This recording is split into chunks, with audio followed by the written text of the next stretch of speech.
Hey everybody, it's Kunimitsu here. I haven't done a Tekken video in a while, so this one kind of popped into my head last night, and I said, great, we'll make it today, and I'll upload it when it's finished. Anyway, Season 4 has been out a while now. Kunimitsu's out. I'm still having a blast playing her. I think a lot of people are really happy with her design. That being said, we still have another character and stage for Season 4, and I think it's finally getting to the point where people are starting to ask who that character could be. Now that we're in 2021, you know, the year has changed. We've had a lot of time with Kunimitsu under our belt. The Season 4 changes. A lot of people liked them, and then there have been some people like Fighting GM that didn't like them. So maybe they had a mixed reaction. I've been kind of off Tekken for a while. There's been some bad developments, we'll say, in our local scene. But other than that, people are still waiting on Season 4. And so what I thought I'd do here today, this is tiermaker.com, and what I've done is pulled up Tekken Tag 2. And the reason I pulled up Tekken Tag 2 is, give or take, it has just about every single character that's ever been in Tekken. And so what I thought we would do is I would go through and I would rank who I thought might be the next DLC character. Now, a few days ago, Markman said that there would be no guest in Season 4. Guests are done, at least unless there's a Season 5. No more guest. It's also the possibility that there could be an original character like Fakumram or Leroy that could be the next character.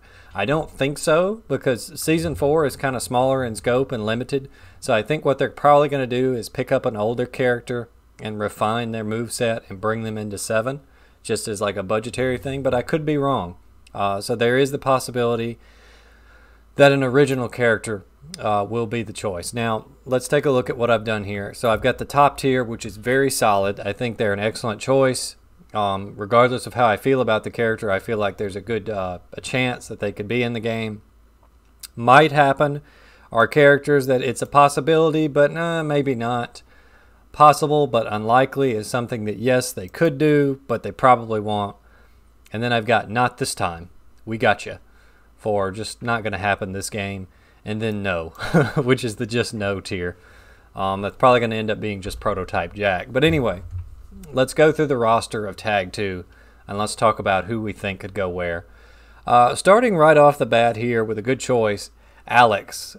I'm going to put very solid, and what I really mean there is, and we'll put him in there when I find him. Here he is. That Roger Jr. has a good chance. Like, for some reason, Namco has always been a little bit more fond of Roger than they are Alex. But I think Roger Jr. has a very solid chance of making it into Tekken 7. He's one of the few original movesets left in the game. Obviously, they're not afraid to bring out some of the more rarely used characters for DLC, like Lei Wulong and Anna. Those guys got brought out as DLC, Marduk. So I think that Alex and Roger, that move set that they occupy, is a great next choice. It'd be very interesting to see them in Tekken 7. I hope they go with Alex, or maybe he's like a tag assist character that like comes in and does stuff during a rage art or something.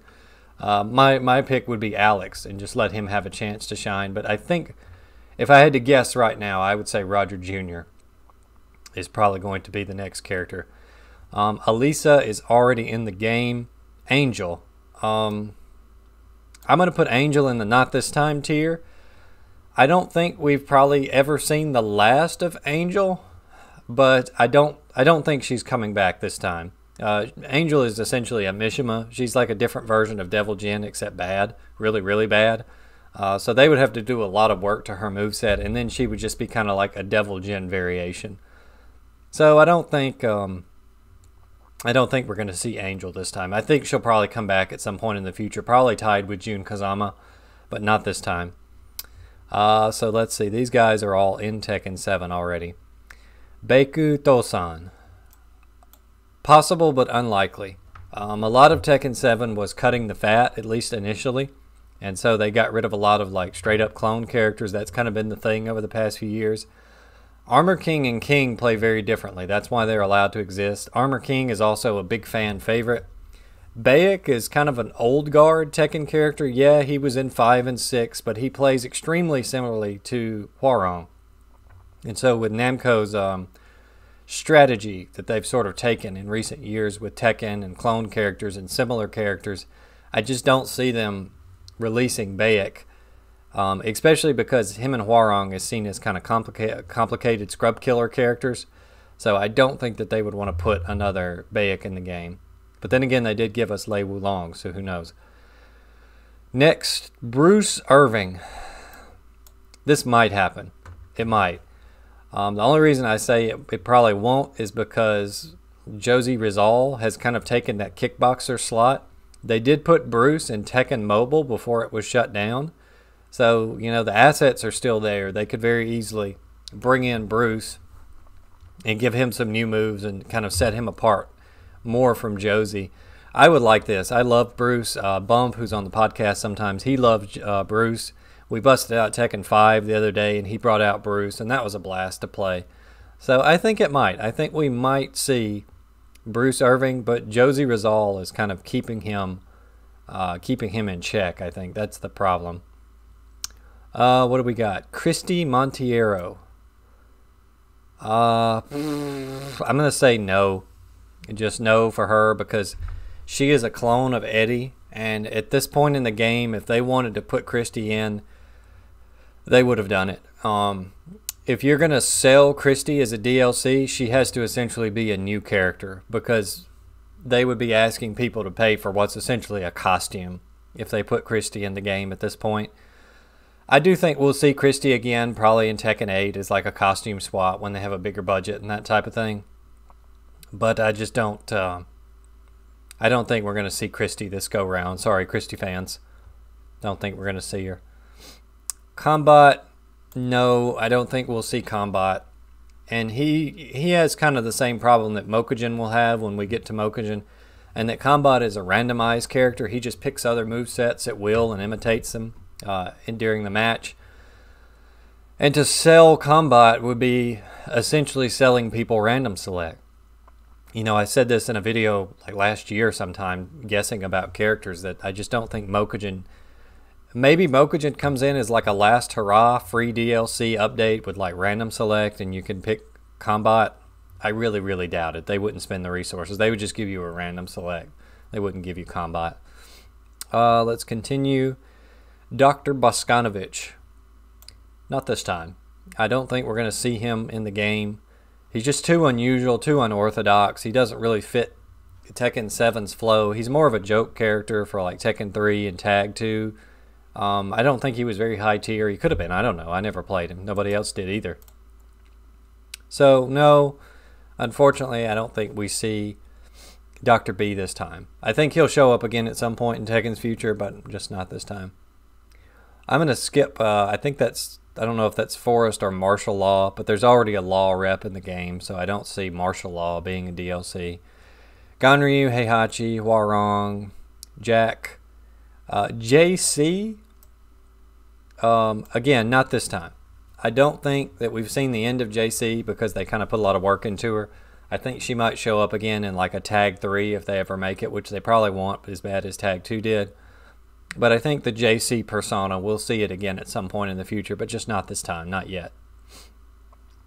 Jinpachi, I'm going to say possible but unlikely. Jinpachi is another Mishima. He was really good in Tag 2. Since Kasumi is a big part of the story, maybe you could somehow work Jinpachi in as a DLC. I think it's a far stretch. I almost want to put him down here. But something tells me just to put him into possible but unlikely. Because he is kind of a fan favorite. He's a fun character. He's a Mishima, which they're high on Mishimas right now. He has a lot of relevance to Kazumi, so they could do like some unique intros between the two of them. That would be really fun. I just don't think they do it. But it's possible, I guess. It is possible. So let's continue down here. Already in the game. We waited 20 years. She's back. Let's see. Yeah, there are 2 laws. I don't think Martial Law will be the next one. I'm going to put Michelle Chang in the no tier because they essentially made Kunimitsu's daughter replace Kunimitsu. We know that Namco still does not like old women in their game. So unfortunately, Michelle Chang will probably not return. And Julia's already in the game, so she would just be a straight up clone. I do like Michelle. I think I like her better than Julia, actually. But no, Just do not see Michelle Chang returning. Miharu Harano. No. Just, Miharu is extremely obscure. She only came back as a DLC in Tag 2, so people would shut up about her. I know there are Miharu fans out there. If you like Miharu, props to you, respect. But she's just a one-for-one clone of Xiao Yu. So unless there's some sort of crazy like send-off DLC with a bunch of costumes in it, not going to see Miharu in Tekken 7, I don't think. Mokujin. I'm going to, again, same problem as Combat here. You're asking people to pay for random select. Why would you do that? They might have the brass tacks to do it, but I doubt it. I don't think that they would make people pay for a random select character. That's just completely bad. What else do we have here? Ogre. I'm going to say possible but unlikely for Ancient Ogre. He is extremely important to the story of Tekken. I mean, he was the last boss in 3. There's some stuff going on with Heihachi trying to get his blood. To introduce him as a DLC character post-story in Tekken 7, you know, they could just have Ogre show up and make him playable, but I doubt it. If Ogre's coming back, it's going to be for something big, probably storyline related. So I think he's kind of like Jinpachi. It's possible that they could, if they're getting desperate, just pull Ancient Ogre out of the bag of tricks, but I doubt it. I don't think we see Ancient Ogre in the game. Prototype Jack. Where do I want to put it? I might even put him here. That's a tough one. We'll say no, because Prototype Jack is just awful. Nobody remembers who he is anymore. He was very bad in Tag 2, like very, very bad. He was very bad in Tag 1. He is a prototype after all. And he just goes against the clone character philosophy. He's not an old woman, so I guess technically he could come back. So we'll say not this time. We'll give him the benefit of the doubt because he's not a straight-up clone. Well, yeah, he is, but he's not an old woman, so he gets in over Michelle because of Namco. No, we're putting him back at no. He's just awful, guys. Prototype Jack is not coming back. Sorry, P-Jack fans, all 10 of you. Sebastian. No, Sebastian will not be coming back. He's a straight-up clone of Lily. You would be asking people to pay for another Lily that's already in the game. What else we got? Raven. I'm going to say not this time. Although really he should be down here, but I'm going to put him here because I think we will see Raven again. I don't know that Master Raven has replaced him completely, but I don't think it's going to be in Tekken 7. So I think we'll see. We will see Raven again. I just don't think it will be DLC for Tekken 7. So this went by faster than I thought. We're coming up on the end. Tiger Jackson. He's a Christian Eddie clone, so no, we're not going to see Tiger Jackson. Same reasons. True Ogre, I'm going to say not this time. Just because he's big and monstrous and kind of strange, I think that gives him less of a chance of being included than Ogre. And I don't think Ogre has a very good chance. So I'm going to put him right here. I don't think he's got just a super big chance. But the two are tied together. And again, that's why I don't think we'll see Ogre, because if you have Ogre, you have to have True Ogre, right? And they're both important to the story.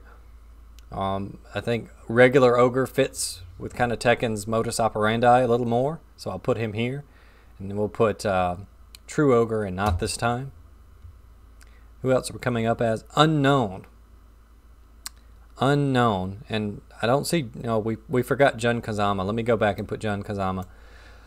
I'm going to put her in the might happen tier just because if Kunimitsu can come back, Jun Kazama has had just as much, if not more, clamor for her return.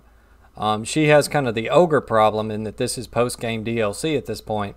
Jun is extremely important to the Tekken story. She also shares some moves with Asuka. It's my understanding that they differentiated the two of them a little bit in Tag 2. I didn't play them, so I can't comment on it. But there has been a lot of clamor for Jun Kazama. And Harada continues to insist that she's just missing, she's not dead. I don't buy it. I think, obviously, the Tekken 3 director intended her to be dead. a big part of Jin's motivation. But, you know, they retcon it because they don't ever want a Jun fan to give up hope, right? I mean, you'd do the same thing if you were in charge of a fighting game. So, yeah, it might happen, but I doubt it. I think we might see Jun in like a Tekken 8 because the Tekken 8 story is going to be really focused on Jin and Kazuya from what we've seen thus far. And Jin seems to be in control of the Devil Gene now. So I think, could be wrong, I think that Jun Kazama might either come back and it be tied to Angel, or she might appear in like flashbacks, kind of like Kazumi in Tekken 7. She's dead at the time the game's story takes place, but there are flashbacks to when she was still alive, and that is how the game puts her on the roster, because she's part of the story in flashbacks. So I think they might pull that narrative trick again with Jun, and I think that would be a good way to bring her back without disrupting the story as it is too much. But who knows what they'll do with Jun. It could do anything with Jun Kazama. Unknown, I'm going to put her one tier below Jun because the two are tied somehow. Unknown has only appeared in Tekken Tag games, which are non-canonical, but Jun turns into Unknown, so they're tangentially related. But I think Jun has a bigger chance than Unknown, if in fact they don't just come back together in some respect. And that might be a Tekken 8 thing, like Jun might appear as in like flashbacks, but the arcade boss mode might be like Unknown Jun or something, which would be really cool. Me and Bump, who does the Tekken podcast with me sometimes, we have this running joke that at the beginning of Tekken 8, there's going to be a helicopter sit down like in Tekken 4, and Jun Kazama is going to come out wearing sunglasses and be like, they thought I was out of the game, but I'm holding all the cards now, just like Kazuya in Tekken 4. So that would make my day. Harada, Murray, if you're listening, please do that. Or if not, make it her joke ending when she does come back.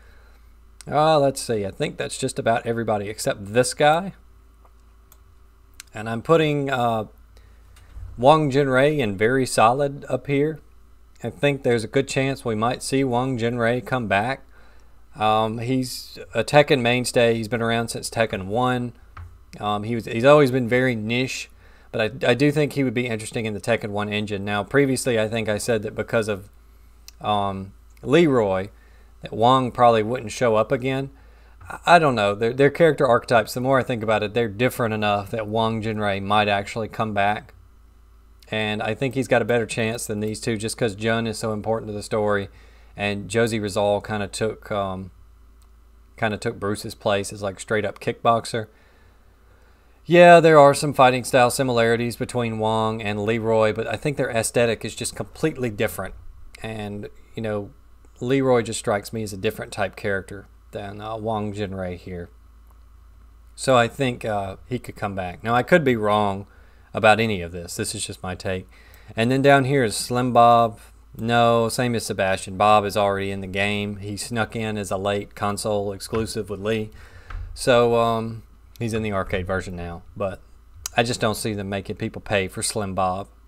Especially, I believe he was like borderline busted in Tag 2, so they wouldn't want to just put that in the game and mess it up completely. Unless there's some kind of crazy like character alternate history pack or something, and they start throwing in Michelle's and, you know, prototype Jacks and that type of thing, but I doubt it. Anyway, this is my tier list, and I really only put a few people up here in very solid, assuming it's not a new character. If it was a new character, I think it would be this might happen tier. I wish I had a wild card marker. I would put wild card up there, random select. But anyway, let me make sure. I think I've got everybody that's not in the game now, with the exception of Martial Law, and he would be here. Yeah, I think that's just about everybody. So there you have it. And again, I think I was a little bit off with my final Season 3 predictions. So I think maybe I put Marduk and Armor King in like the third or second tier, and they ended up being the choice. So I could be completely wrong. But based on the roster of previous games, this is where I think we stand. Yeah, here we are. So let me know in the comments below what you think. Again, I'm thinking my top picks are going to be Roger Jr., or Wang Jinrei, followed by Bruce and Jun Kazama. And then we won't go over the others. You can just look behind you here. Who do you think is going to be Season 4's last character? Do you think there will be a Season 5, or do you think Tekken 8 is on the horizon with new consoles out? I think it's probably the latter, but I didn't know that there was going to be Season 4, and I really didn't know that Kunimitsu was going to be like the star of it, of the first half of it, with like her own stage and a custom intro and like a cutscene to introduce her. That all just blew my mind. I thought if we ever saw Kunimitsu again, she'd just be a mentioned DLC and that would be it, or she would be in Tag 3 or something. But here we are. So again, let me know what you guys think. I appreciate you. Thanks for watching. Hopefully there's more Tekken content and videos on the way.